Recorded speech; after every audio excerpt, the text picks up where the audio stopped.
ইউনিয়নের রহিমাবাদ গ্রামের ৩ সন্তানের জননীকে ধর্ষণ ও ধর্ষণের ভিডিও ধারণ সহ দস্যুতার ঘটনা ঘটে। উক্ত ঘটনা বিভিন্ন প্রিন্ট, ইলেকট্রনিক মিডিয়া ও সামাজিক যোগাযোগ মাধ্যমে ব্যাপকভাবে প্রচারিত হলে দেশব্যাপী ব্যাপক চাঞ্চল্যের সৃষ্টি হয়। পরবর্তীতে উক্ত ঘটনার ভিকটিমের ছেলে ইন্দ্রজিৎ দেবনাথ বাদী হয়ে রায়পুরা থানায় একটি মামলা দায়ের করে। উক্ত মামলা দায়ের হওয়ার পরে র্যাব গোয়েন্দা নজরদারি বৃদ্ধি করে র্যাব 11।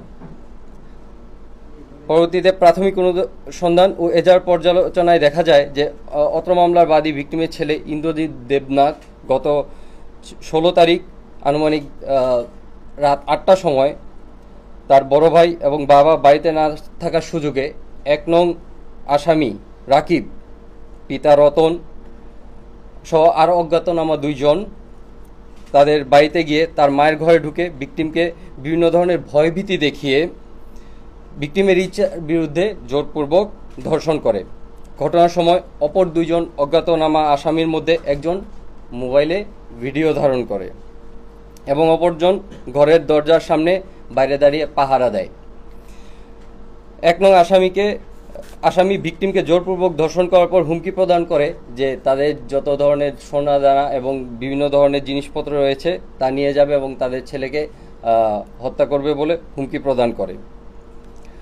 পরবর্তীতে গোপন সংবাদের ভিত্তিতে ঘটনার সাথে জড়িত 1 নং এজাহার নামীয় আসামি রাকিব, পিতা রতনকে কিশোরগঞ্জ জেলার ভৈরব থানাধীন পলতাকান্দা এলাকার মাইনুমুল্লার বাড়ি হতে র্যাব 14 এবং র্যাব 14 সিপিসি 2 এবং র্যাব 11 সিপিএসসি নরসিংদী ক্যাম্প যৌথ অভিযানে গতকাল রাত্রে গ্রেপ্তার করে।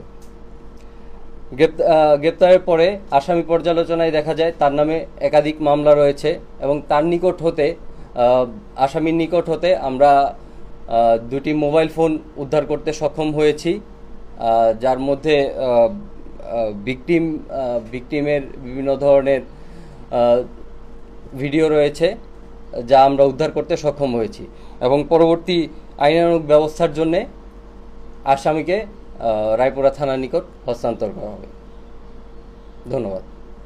আসামি প্রাথমিক জিজ্ঞাসাবাদে বাকি 2 আসামির নাম পরিচয় জানা গিয়েছে, কিন্তু তদন্তের সাপেক্ষে এবং তাদেরকে দ্রুত গ্রেপ্তারের লক্ষ্যে আমরা কাজ করে যাব।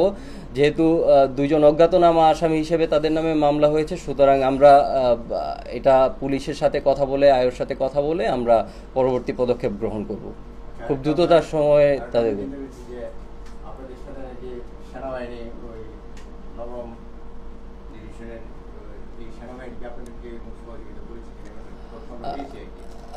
আসলে এই ঘটনাটি যেহেতু চাঞ্চল্যকর, সেনাবাহিনীর এখানে নরসিংদীর ক্যাম্প আমাদের সাথে যোগাযোগ করেছিল যে উক্ত আসামি ধরার ব্যাপারে তাদের কোনো সহযোগিতা আমাদের প্রয়োজন আছে কিনা।